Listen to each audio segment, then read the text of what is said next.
Line का मतलब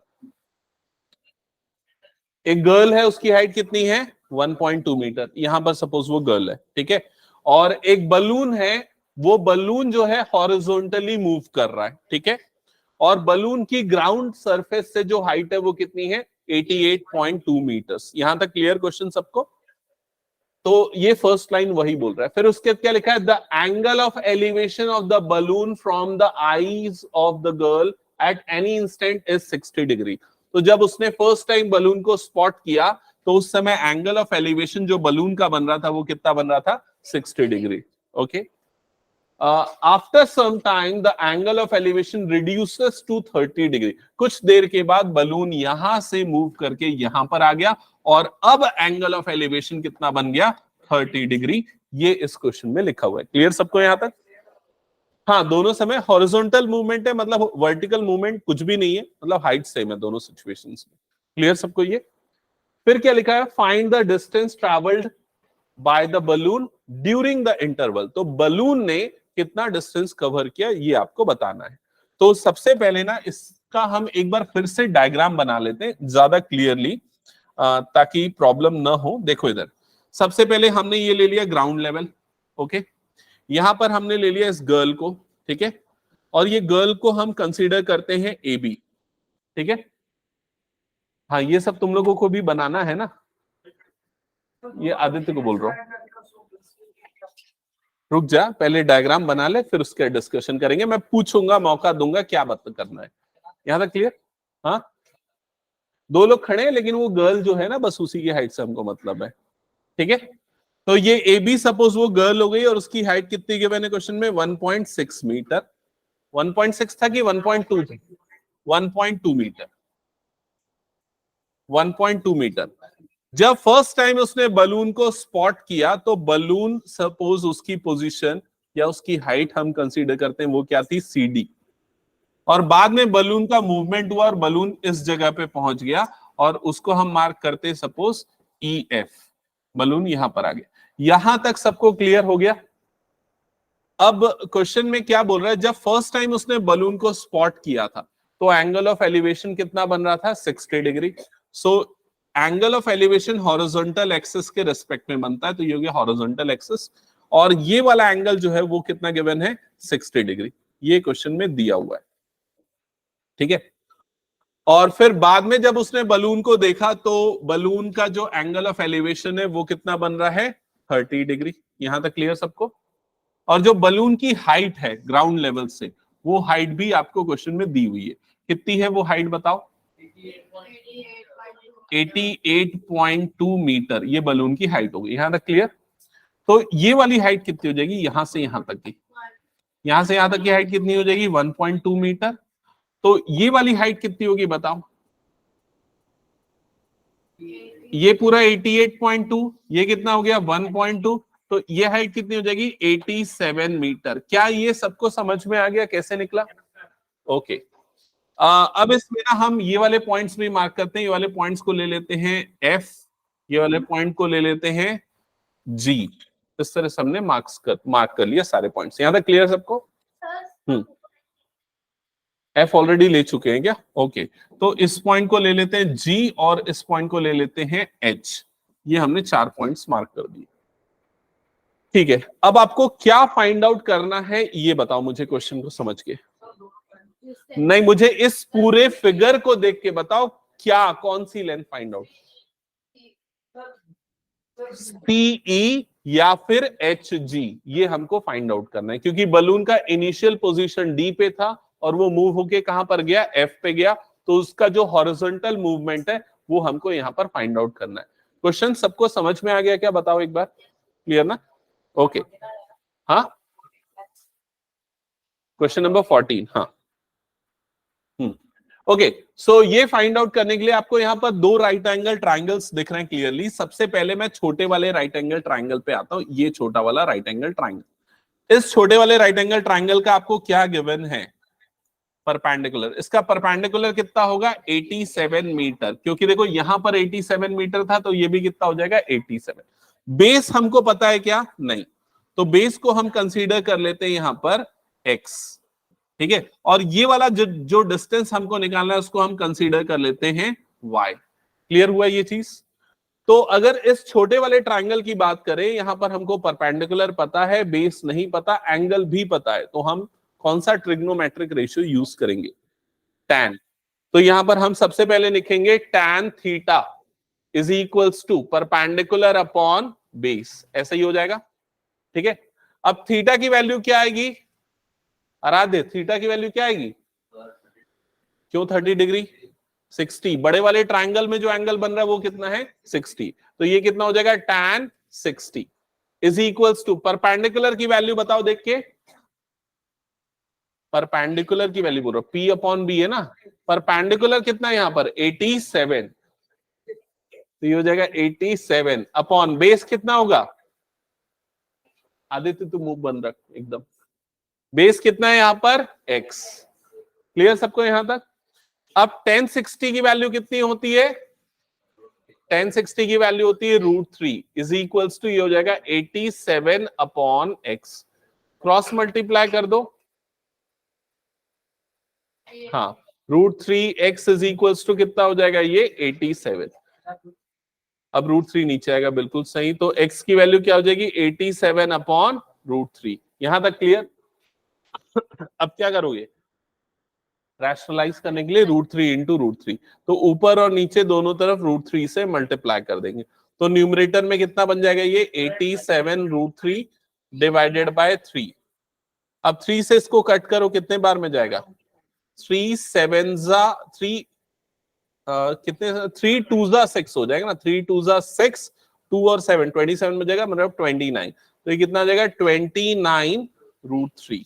ये आ जाएगी x की वैल्यू। लेकिन हमको x नहीं निकालना, हमको क्या निकालना है? y निकालना है। तो इसके लिए अब हम नेक्स्ट ट्राइंगल यूज करेंगे। x प्लस वाई नहीं, अरे कुछ नहीं, सिर्फ y निकालना है भाई।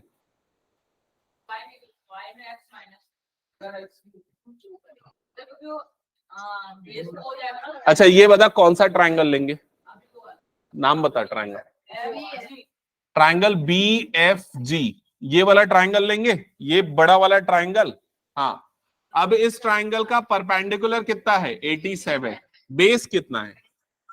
बेस है x प्लस वाई। क्या ये समझ में आया? तो x माइनस वाई क्यों बोल रहा था?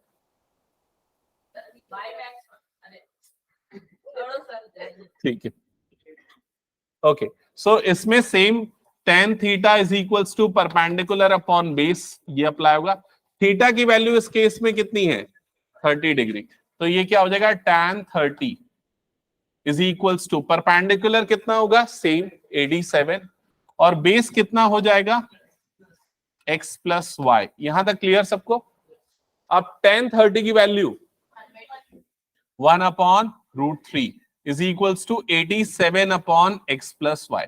क्रॉस मल्टीप्लाई कर दो, सो ये इधर जाएगा, ये वाला टर्म इधर जाएगा, तो हो जाएगा x plus y is equals to 87 √3। यहां तक क्लियर? अब हमको वैल्यू निकालनी थी x y की, तो x की वैल्यू जो हमने निकाली उसको उठा के पुट कर दो इस जगह पे, तो ये हो जाएगा 29 √3 plus y is equal to 87 √3। यहां तक क्लियर? सो y की वैल्यू कितनी आ जाएगी? 87 √3 माइनस 29 √3। बताओ कितना आएगा दोनों का डिफरेंस? तो इन दोनों का डिफरेंस निकालने के लिए आपको सिंपली इन दोनों टर्म्स को माइनस करना पड़ेगा। तो 87 से 29 को माइनस करोगे तो 17 माइनस 9 मतलब कितना बच जाएगा? 8। यहां से 1 गया तो कितना बच गया? 7। 7 माइनस 2 मतलब ये हो जाएगा 5। तो आंसर आ जाएगा 58 √3। ये हो जाएगा distance travelled by that balloon. सबको समझ में आया ये क्वेश्चन?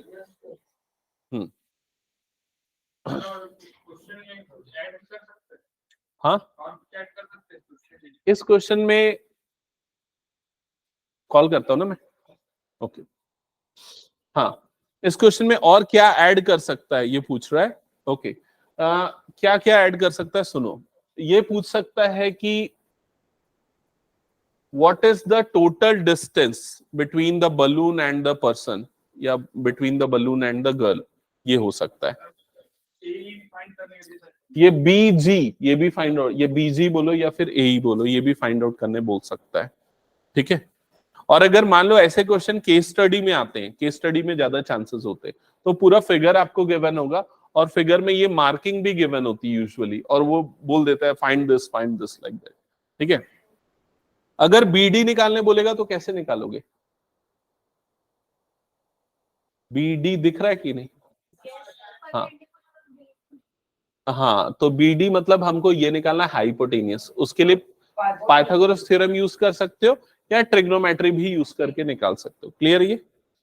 ठीक है, हटा रहा हूं मैं, नेक्स्ट क्वेश्चन पे आते हैं। नेक्स्ट क्वेश्चन ये पढ़ना, ये क्वेश्चन भी बहुत इंपॉर्टेंट है और थोड़ा सा डिफरेंट है एज कंपेयर टू जितने भी अभी तक हमने किए हैं।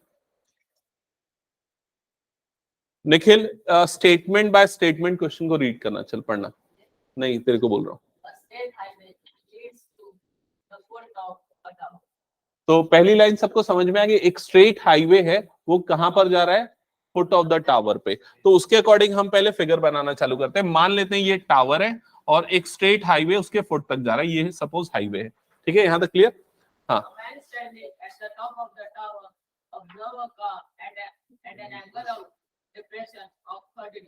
तो एक मैन है, वो कहां पर स्टैंड कर रहा है, कहां पर खड़ा है? टावर के ऊपर पे। तो मान लेते हैं ये टावर जो है, इसको हम मार्किंग कर देते हैं, ए बी हो गया टावर, और वो जो मैन है वो टावर के टॉप पे खड़ा हुआ है और वो वहां से एक कार को ऑब्जर्व कर रहा है, ठीक है। मान लेते हैं कार यहां पर है पॉइंट सी पे, और जब वो कार को ऑब्जर्व कर रहा है तो जो एंगल ऑफ डिप्रेशन बन रहा है वो कितना बन रहा है? 30 डिग्री। तो ये उसकी लाइन ऑफ साइट हो जाएगी, और एंगल ऑफ डिप्रेशन किसके रिस्पेक्ट में बनता है? हॉरिजॉन्टल। तो ये वाला एंगल आपको दे दिया है 30 डिग्री। यहां तक क्लियर हुआ सभी को?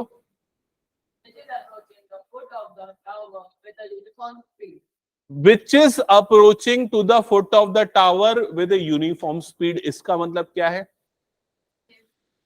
हाँ, सेम स्पीड से जा रहा है वो तो ठीक है, लेकिन वो कार कहां जा रही है? टावर की तरफ, मतलब कार का मूवमेंट इस तरफ है। समझ में आया ये चीज? हाँ, आगे पढ़ना।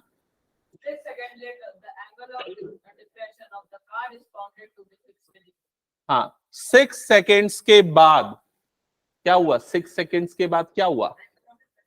एंगल ऑफ डिप्रेशन बढ़ गया, और वो कितना हो गया? 60 डिग्री।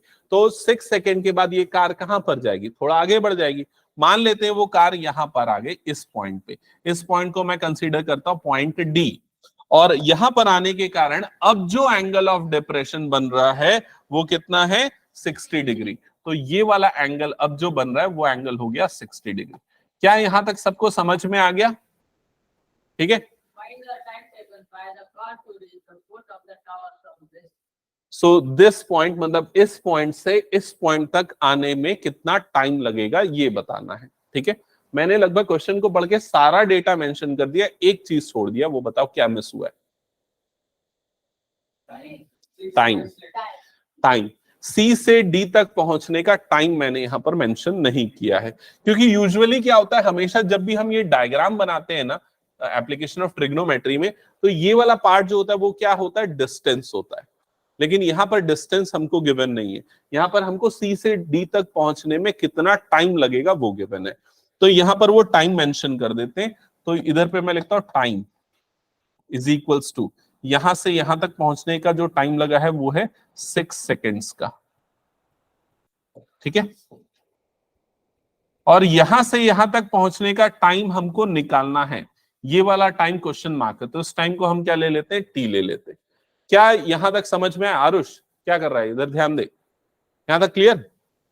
हाँ। अब हमको अगर सीडी का डिस्टेंस चाहिए, डिस्टेंस निकालना है, तो कैसे निकालेंगे? ठीक है, लेकिन टाइम के एस्पेक्ट में पूछ रहा हूं मैं। डिस्टेंस इज इक्वल टू क्या होता है? Speed into time. तुम लोग साइंस वाइंस पढ़ रहे हो कि नहीं पढ़ रहे हो?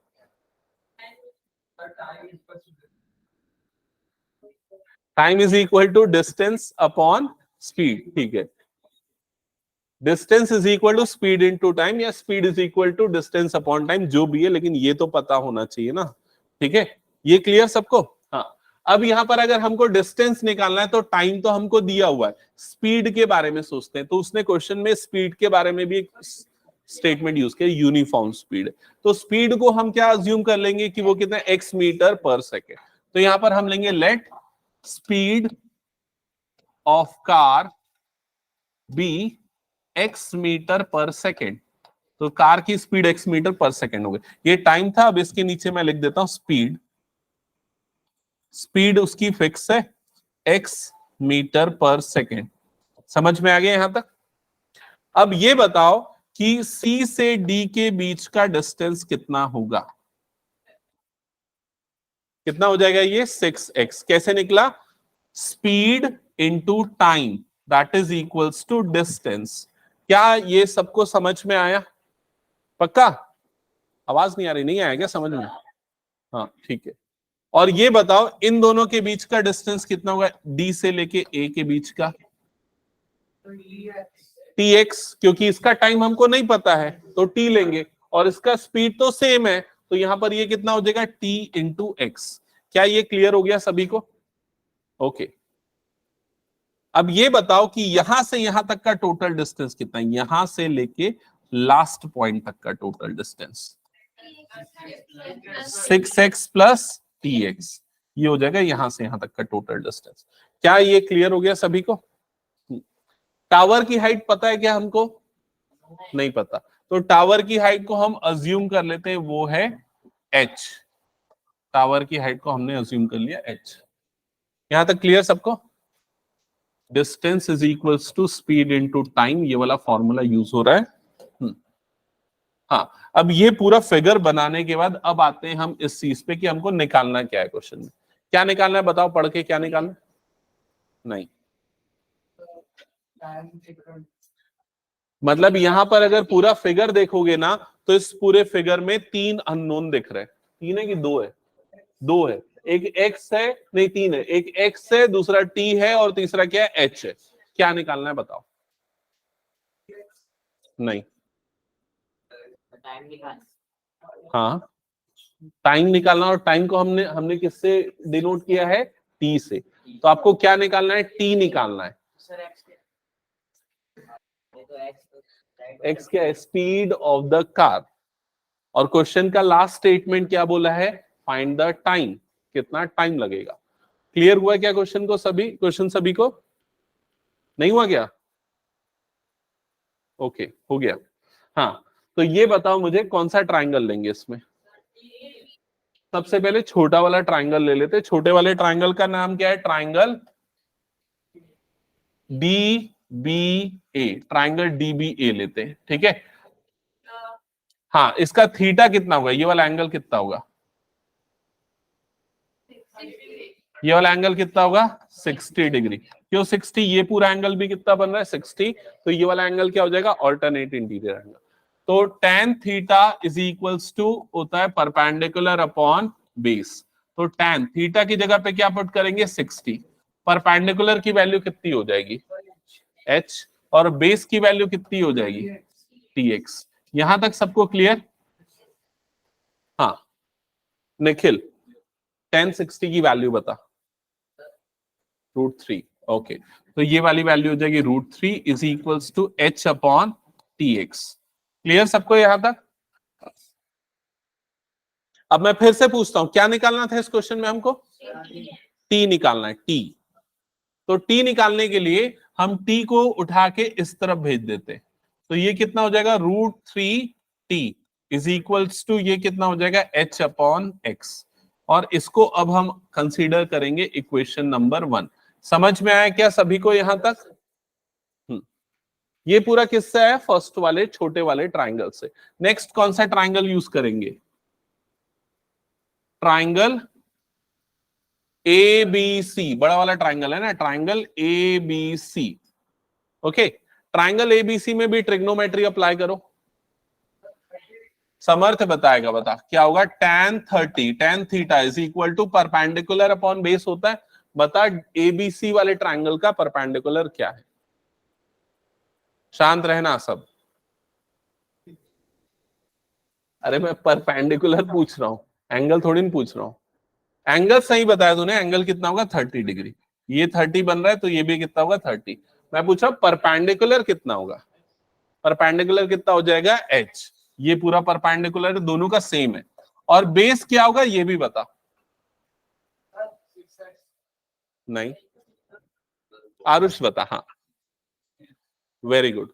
बेस यहां से यहां तक का टोटल डिस्टेंस, और वो हमने मार्क करके रखा है कितना है 6x plus T x. 6x plus T x. यहां तक क्लियर सबको? क्या हुआ, क्लियर?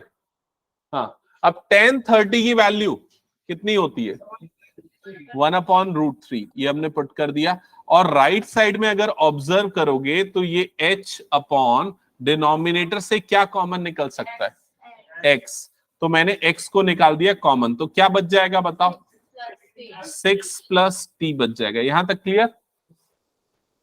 ओके। अब ये जो 6 प्लस टी वाली वैल्यू जो यहां पर थी ना, इसको मैं क्रॉस मल्टीप्लाई करके इधर पे भेज देता हूं। ठीक है, तो ये कितना हो जाएगा 6 प्लस टी अपॉन में क्या हो गया √3 इज इक्वल्स टू, इधर पे राइट साइड पे क्या हो गया h अपॉन एक्स। क्या ये समझ में आया सभी को? एक बार बताओ, नहीं आया समझ में? आ रहे? देख ये वाला जो टर्म है ना, इसको मैंने इधर क्रॉस मल्टीप्लाई किया, x को नहीं किया, बिकॉज हमको h अपॉन एक्स यही चाहिए, क्योंकि उसकी वैल्यू हमने इक्वेशन 1 में निकाल रखी है। क्लियर हुआ ये चीज? यहां तक क्लियर?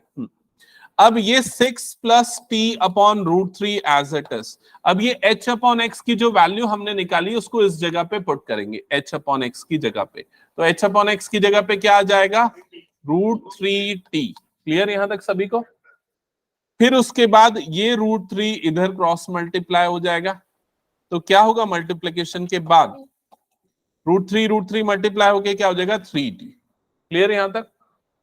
अब ये t वाली टर्म को भेज दो यहां पर, तो 6 is equals to 3t minus t, तो 6 इज इक्वल्स टू क्या हो जाएगा ये 2t। यस, तो t की value 6 upon 2 that is equals to, sorry, that is equals to 3 seconds.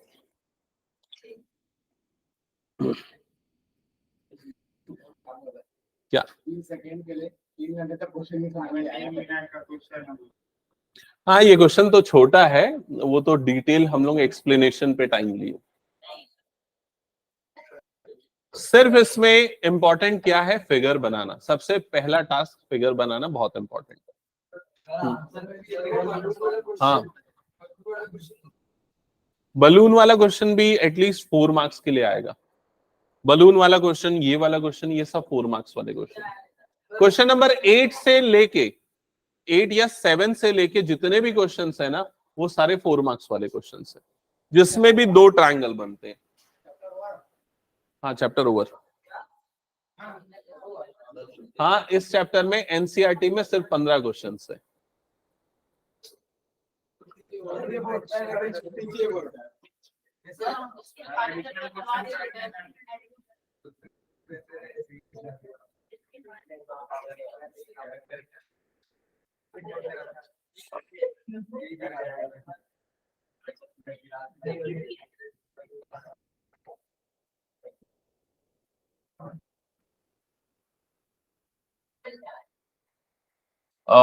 कौन से क्वेश्चंस करें?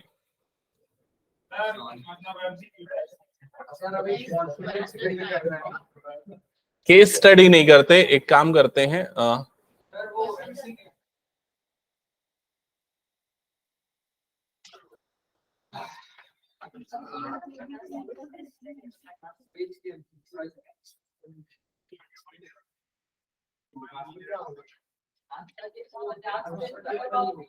हाँ चलो ठीक है, कम कर दिया। स्टार्ट करें क्वेश्चंस? हाँ चलो, फर्स्ट क्वेश्चन का आंसर बताओ।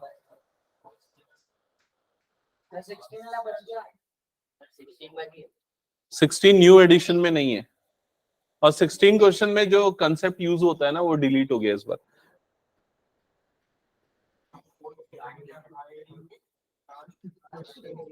पढ़ लिया सबने?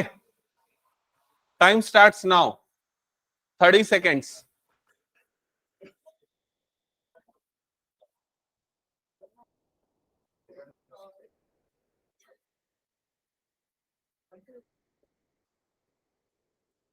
बताओ कौन बता रहा है आंसर? हाँ, ऑप्शन ए ठीक है। क्या बोल रहे हैं कॉपी में, क्या देखें? हाँ ये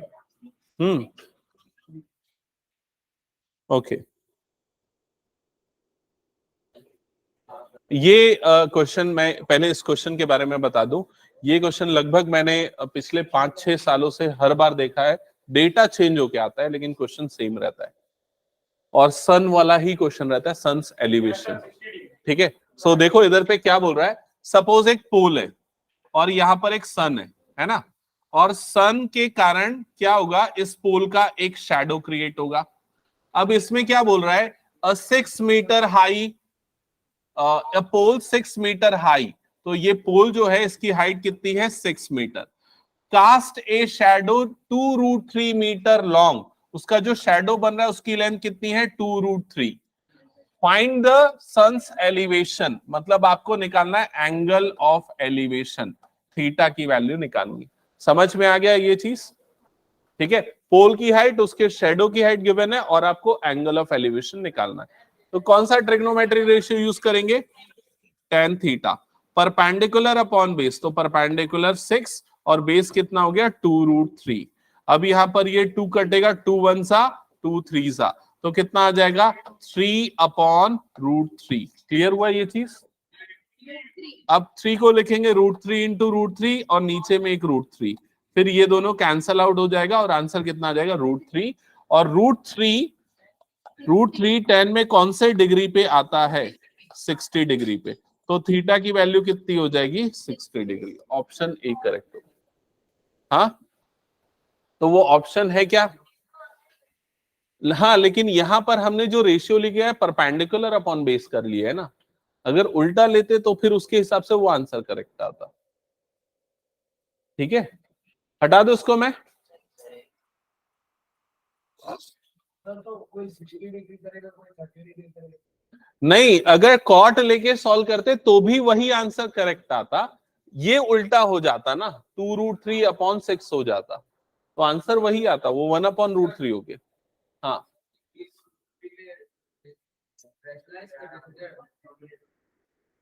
अब तेरे को जैसे समझना है वैसे समझ, रैशनलाइज करेगा तो भी तेरे को यही मिलेगा, या उससे अच्छा तरीका क्या होता है, √3 को √3 इंटू √3 लिखा जा सकता है। ठीक है, जिससे ये एक एक टर्म्स कैंसल आउट हो जाएंगे, √3 बचेगा। अगर तू रैशनलाइज करेगा तो ये एक दो स्टेप बढ़ जाते हैं, जैसे 3/√3 है ना, तो रैशनलाइज करने के लिए किससे मल्टीप्लाई करते हैं, √3 से, ऊपर और नीचे दोनों तरफ। तो न्यूमरेटर हो जाएगा 3√3 और डिनोमिनेटर √3 का मल्टीप्लीकेशन कितना हो जाएगा, 3। ये दोनों कैंसल आउट होगा, अल्टीमेटली तेरे को वही मिलेगा। ठीक है, हटा दो उसको फिर मैं। Okay, next question number 2।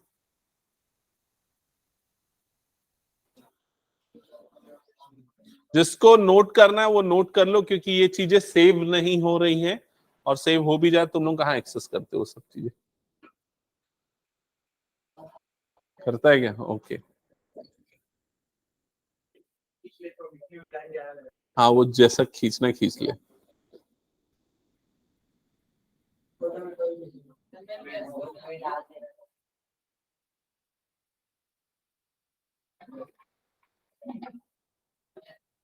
Answer बताओ चलो। Which are the angles of depression from the observing positions A and C respectively of the object E? आपको यहां पर एंगल ऑफ डिप्रेशंस निकालने हैं जो A और C से बन रहे हैं।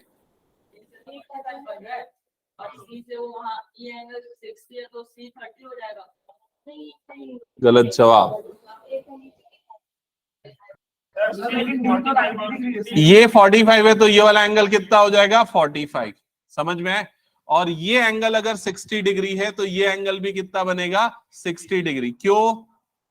Alternate interior angle. तो ए से कितना बन रहा है, 45, और बी से कितना बन रहा है, 60।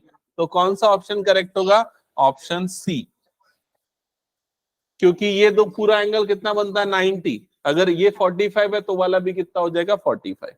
समझ गया? ठीक है, तो गलत हो जाता है इसमें तो आंसर तेरा। बाकी लोगों को समझ में आया ना ये? हटा दूं फिर इसको मैं? क्वेश्चन तो दिख रहा है। अरे डाल देना सॉल्यूशन, ठीक है, मतलब क्वेश्चन डाल देना, ठीक है, जिसने भी फोटो क्लिक किया। हटा दो उसको मैं। चलो नेक्स्ट क्वेश्चन। देखो मैं बोला ना, ऐसा क्वेश्चन बहुत बड़ा है, डेटा चेंज होके फिर से वही क्वेश्चन दिख रहा है। If the altitude of the sun is at 60 degree, then the height of vertical tower will cast a shadow of length 20 meter is।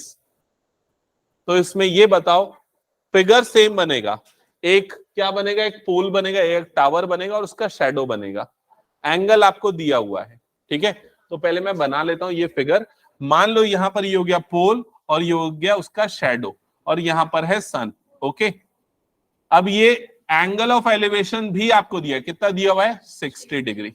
मुझे ये बताओ, ये जो 20 मीटर है ये क्या है?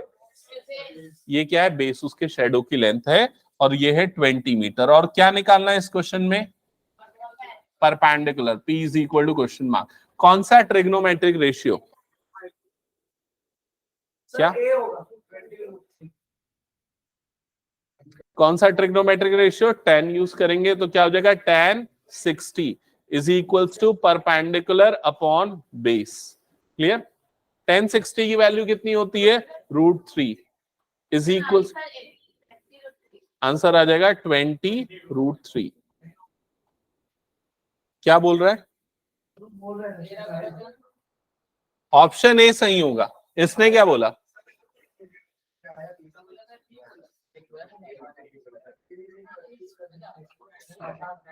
क्या ये समझ में आ गया सभी को? हटा दूं ना?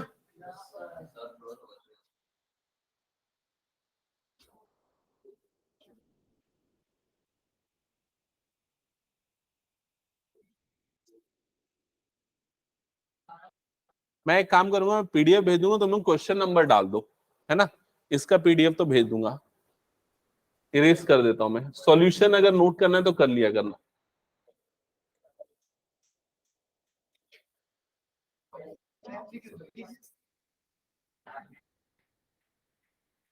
The ratio of the length of the rod and its shadow is 1:1. The angle of elevation of sun is 45.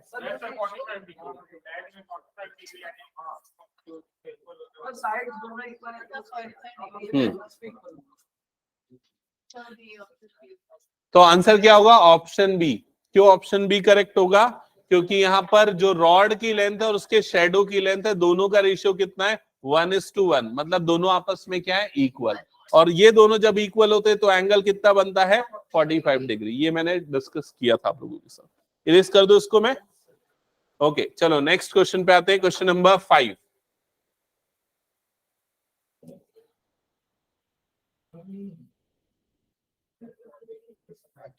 A ladder 18 meter long makes an angle of 60 degree with the wall. The height of the point where the ladder reaches the wall is। तो यहां पर एक wall है, ये ground है और ये एक लेडर है। तो लेडर जो है उसकी लेंथ आपको दी हुई है, कितनी गिवन है, 18 मीटर। वो एंगल कितना बना रहा है, 60 डिग्री। और क्या निकालना है, क्या फाइंड आउट करना है, परपेंडिकुलर। जब लेडर इंक्लाइंड है तो वो वॉल में किस हाइट तक पहुंच रही है, मतलब यहां पर आपको फाइंड आउट करना है परपेंडिकुलर। तो बताओ क्या होगा आंसर? कौन सा ट्रिग्नोमेट्रिक रेशियो यूज करेंगे, साइन। क्योंकि परपेंडिकुलर निकालना है, हाइपोटेनियस गिवन है। साइन थीटा होता है P/H और यहां थीटा की वैल्यू कितनी आ जाएगी, 60। परपेंडिकुलर की वैल्यू 18, सॉरी परपेंडिकुलर की वैल्यू निकालनी है और हाइपोटेनियस की वैल्यू कितनी है, 18। साइन 60 कितना होता है, √3/2 इज इक्वल्स टू P/18। ये इधर क्रॉस मल्टीप्लाई हो जाएगा 18√3 divided by 2, so answer will be 9√3। कौन सा ऑप्शन करेक्ट है? Option A. सॉल्व किया सबने? इरेज कर दूं? लेकिन तू बनाता बनाता नहीं है।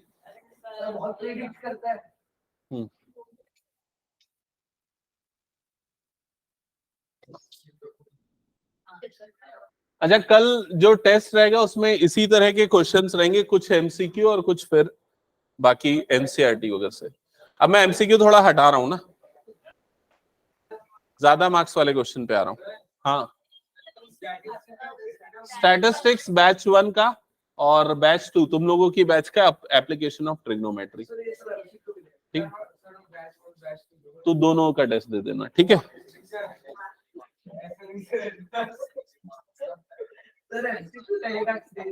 एमसीक्यू रहेगा ना?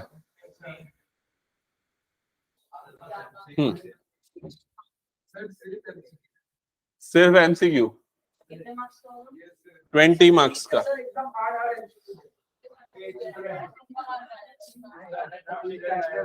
हाँ, अब बिल्कुल बातें नहीं, सामने जो क्वेश्चन लिखा है इसको बना के दिखाओ।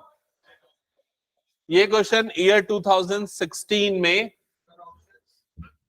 ऑप्शन नहीं है, एमसीक्यू नहीं है ये क्वेश्चन।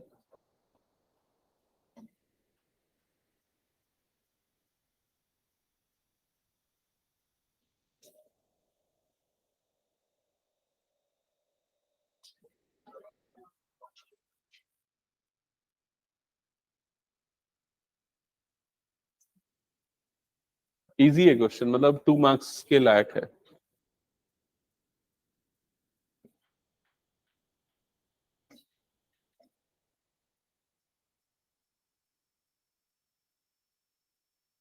अर्चित एक्सप्लेन कर चल क्वेश्चन।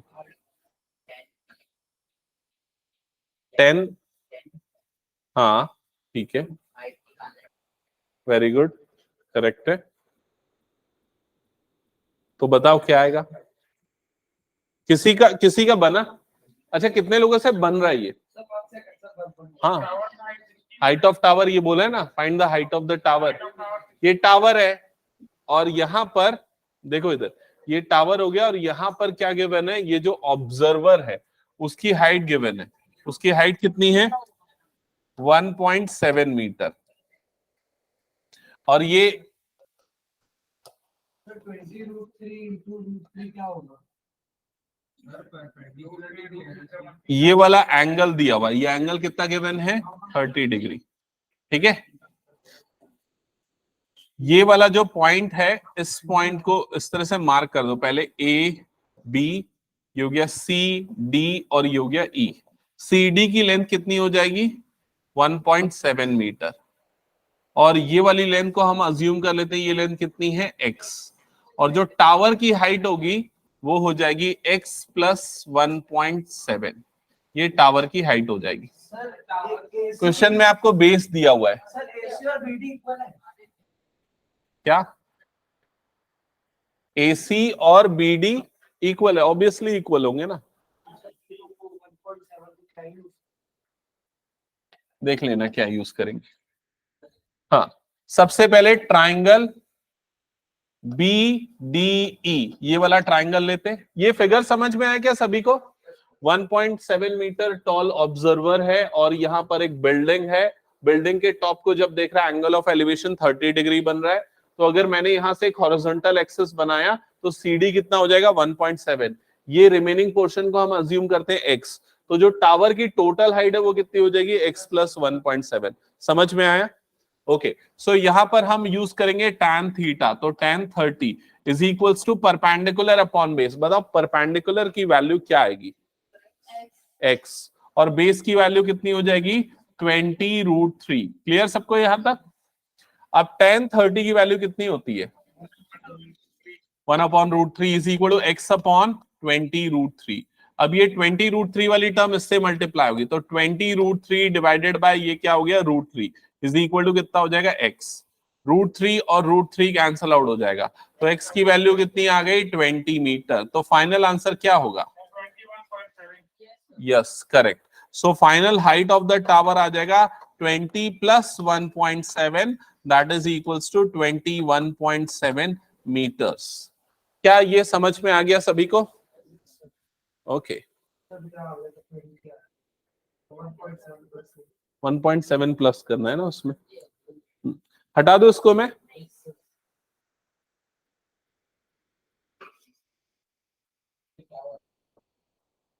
तू बनाया कि नहीं बनाया? हाँ पूछ, एक बार ब्रीफ करूं। क्वेश्चन में लिखा है एक 1.7 मीटर टॉल ऑब्जर्वर है, उससे कुछ डिस्टेंस पे एक टावर है। जब वो टावर के टॉप को देख रहा है तो एंगल ऑफ एलिवेशन बन रहा है 30 डिग्री, और वो ऑब्जर्वर टावर से इतने डिस्टेंस पे है। हमको टावर की हाइट निकालनी है। तो हमने हाँ 10 लिया है ना, ऑलरेडी 10 लेना था, है ना। तो हमने क्या किया, हमने यहां से ये बना दिया लाइन ऑफ साइट। ये एंगल ऑफ एलिवेशन किसके रेस्पेक्ट में बोलता है? हॉरिजॉन्टल लाइन के। ये वाली हाइट 1.7 है तो ये भी कितना हो जाएगा? 1.7। रिमेनिंग हाइट को हमने अज्यूम कर लिया x। So total height of tower will be x plus 1.7। Clear? ये फिर ये वाला ट्राइंगल हमने कंसीडर किया, ट्राइंगल BDE वाला। इसमें लगाया tan थीटा। tan थीटा क्या होता है? tan थीटा, थीटा की जगह में 30 आ गया ना, perpendicular upon base, so x upon this. Clear? फिर वैल्यू पुट कर दिया, क्रॉस मल्टीप्लाई किया, x मिल गया। कहां डाउट है बता इसके बाद?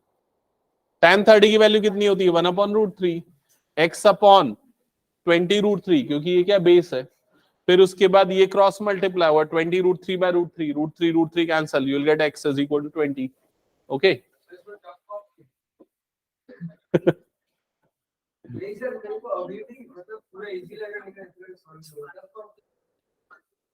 इसमें मैं कब बोला ये टफ है क्वेश्चन? इसमें यही है जो मिस करते हैं बच्चे और जो गलती करते हैं, जो x आ गया उसी को आंसर लिख देते हैं और छोड़ देते हैं, और यहां पर ये वाला पार्ट करना भूल जाते हैं जिसमें आपको ये वाला पार्ट ऐड करना है बस। तो बिल्कुल मार्क्स कट जाएंगे। अगर ये क्वेश्चन 2 मार्क्स के लिए आएगा तो आपको 1.5 मिलेगा।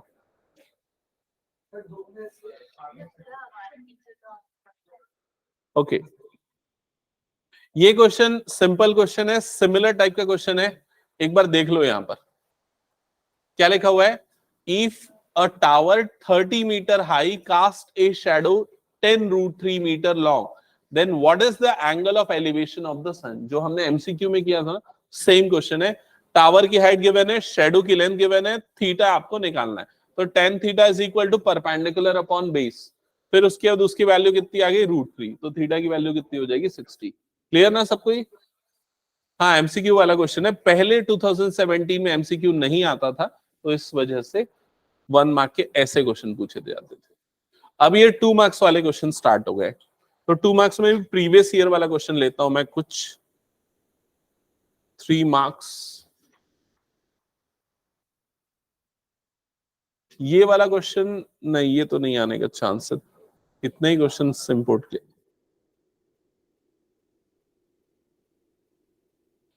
एनसीईआरटी है ये तो। ये क्वेश्चन सॉल्व करो।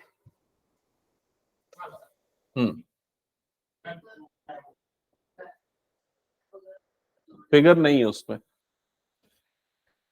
फिगर क्वेश्चन में नहीं है, सॉल्यूशन में है।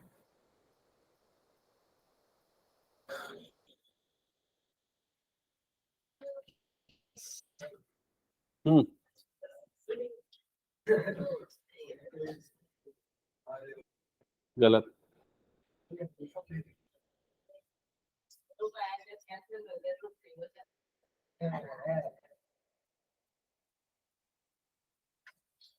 सही किया लेकिन सही तरीके से नहीं किया।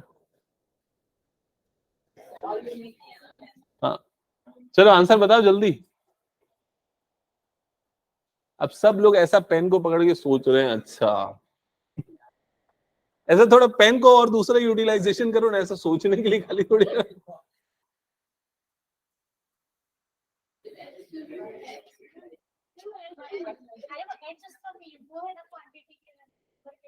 हाँ जैसे 10 मीटर 20 मीटर वैसे h मीटर,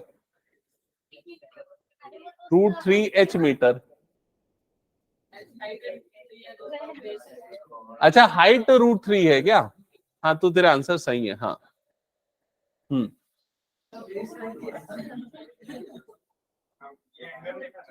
ओके, सो इधर पे ध्यान देना क्या लिखा हुआ है, मैं एक्सप्लेन कर रहा हूं. The angle of elevation of sun when shadow of pole is h metre and height is √3h metre. तो ये एक पोल है, यहां पर सन है, और सन के कारण इस पोल का शैडो क्रिएट होगा.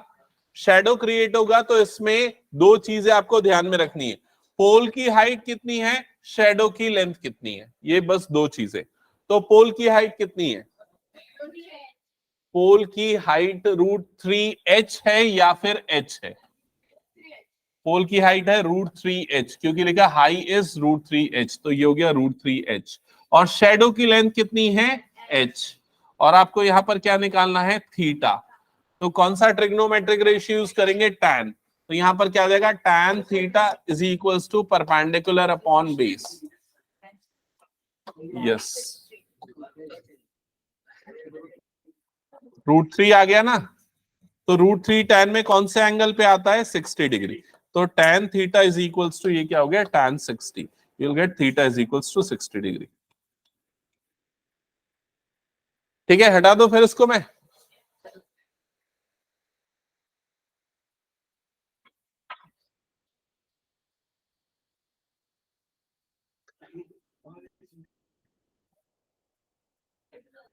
ओके, एक आध क्वेश्चन और देख लेते हैं. ये वाला क्वेश्चन करवा दिया था क्या, ये हो गया था शायद. सिमिलर है, डेटा चेंज है. वो 1.7 मीटर लॉन्ग ऑब्जर्वर था, यहां पर 1.5 metre tall observer. Next question check करते हैं. नहीं, ये एमसीक्यू में से कुछ एक देख लेते हैं. क्वेश्चन नंबर 9 का आंसर बताओ.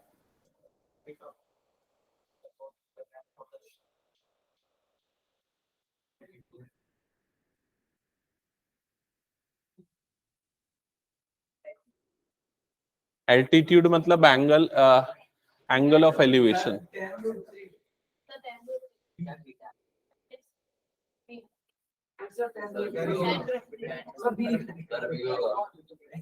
Option B. ओके, ठीक है, सही है. आंसर होगा tan√3. क्या लगेगा इसमें, tan थीटा. परपेंडिकुलर कितना हो जाएगा, पोल की हाइट, और बेस क्या हो गया, शैडो का लेंथ. ठीक है. Question number 11.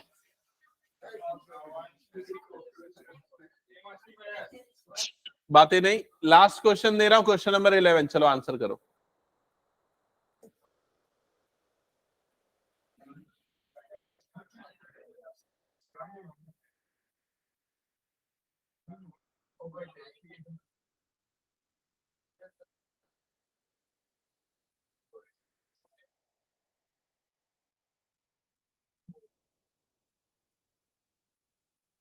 ये नहीं बना पाओगे लग रहा है.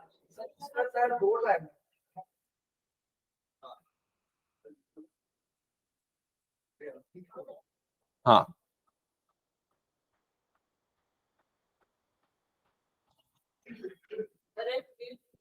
पूछ. लैम्प पोस्ट 3.2 लैम्प पोस्ट 4.8 का शैडो बना है. तो लड़की चलो ठीक है, समझो इधर क्या लिखा हुआ है. एक 1.6 मीटर टॉल गर्ल है, stands at a distance of 3.2 metre from the lamp post. पहले हम इतनी लाइन को पढ़ते हैं. तो सबसे पहले मान लेते हैं ये लैम्प पोस्ट हो गया, और ये सपोज एक गर्ल हो गई. ठीक है, और यहां पर क्वेश्चन में हम लैम्प पोस्ट को कंसीडर करते हैं ए बी, और ये गर्ल को कंसीडर करते हैं सी डी. अब इसमें आपको दो डेटा गिवन है. क्या गिवन है, गर्ल की हाइट गिवन है, कितनी है, 1.6. तो ये हो गया 1.6. जो गर्ल जिस डिस्टेंस पे स्टैंड कर रही है उस लैम्प पोस्ट से, वो गिवन है, कितना गिवन है, 3.2 मीटर. ये वाला डिस्टेंस. यहां तक सबको समझ में आ गया. मैंने सिर्फ इतनी लाइन एक्सप्लेन की है और फिगर बनाया है. क्लियर. इसके बाद क्या लिखा है, and cast a shadow of 4.8 metre on the ground. अब ये जो गर्ल है, इसका जो शैडो बन रहा है, उस शैडो की लेंथ गिवन है आपको. कितनी गिवन है, यहां से यहां तक की लेंथ 4.8 मीटर. यहां तक क्लियर हुआ सबको. हाँ, लिखा है ना, and cast shadow of 4.8 metre on the ground, तो वो शैडो की लेंथ हो गई ना, क्या लैम्प पोस्ट का, लैम्प पोस्ट का नहीं, वो गर्ल का शैडो है। एक बात बताओ, लैम्प पोस्ट का शैडो कैसे बनेगा?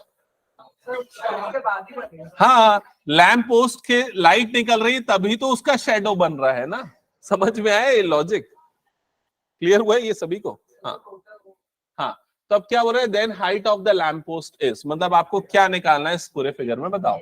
इस पूरे फिगर में क्या निकालना है? ए बी, और ए बी ना। हाँ, अब इसमें आपको ये इस तरह से बन जाएगा ये वाला ट्राइंगल, ये क्लियर हो गया ना सभी को? ये ऐसा बनेगा। अब बताओ कैसे निकलेगा ए बी?